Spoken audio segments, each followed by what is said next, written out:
আসসালামু আলাইকুম। আজকে আমরা বানাবো চিকেন কারি। চিকেনটাকে ভালোভাবে ধুয়ে জল ঝরানোর জন্য রেখে দিয়েছি। কেটে রাখা লঙ্কা, টমেটো, পেঁয়াজ, রসুন, কারি পাতা। কড়াটা একটু তাতিয়ে নেওয়ার পর সরিষার তেলটা দিয়ে নিলাম। তেলটা গরম হওয়ার পর চিকেনটা দিয়ে দিলাম। চিকেনটাকে হালকা ভেজে নিচ্ছি। চিকেনটা হালকা লাল হয়ে যাওয়ার পরে এখানে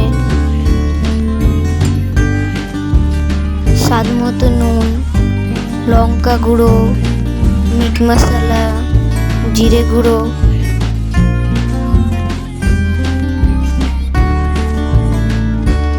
তেজপাতা, কারি পাতা, কেটে রাখা লঙ্কা, টমেটো, রসুন, পেঁয়াজ দিয়ে ভালোভাবে নেড়ে চেড়ে হালকা একটু জল দিয়ে ভালোভাবে নেড়ে চেড়ে ঢেকে দিলাম।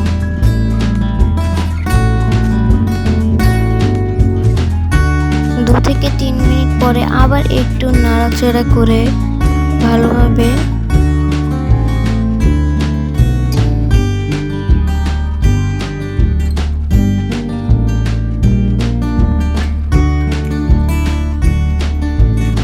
মশলাটা দিলাম। দেওয়ার পরে হালকাভাবে একটু নাড়াচাড়া করে নিচ্ছি।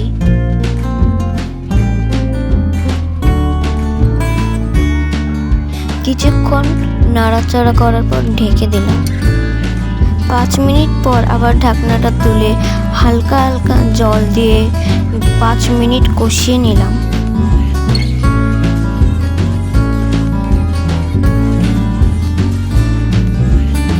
কষিয়ে নেওয়ার পরে পরিমাণ মতো জল দিয়ে ঢেকে দিচ্ছি।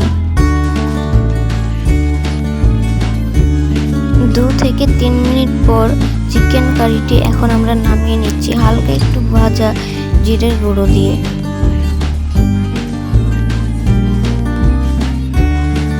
আমরা এখন বাটিতে ঢেলে নিলাম। ঢেলে নেওয়ার পর আমাদের চিকেন কারি রেডি।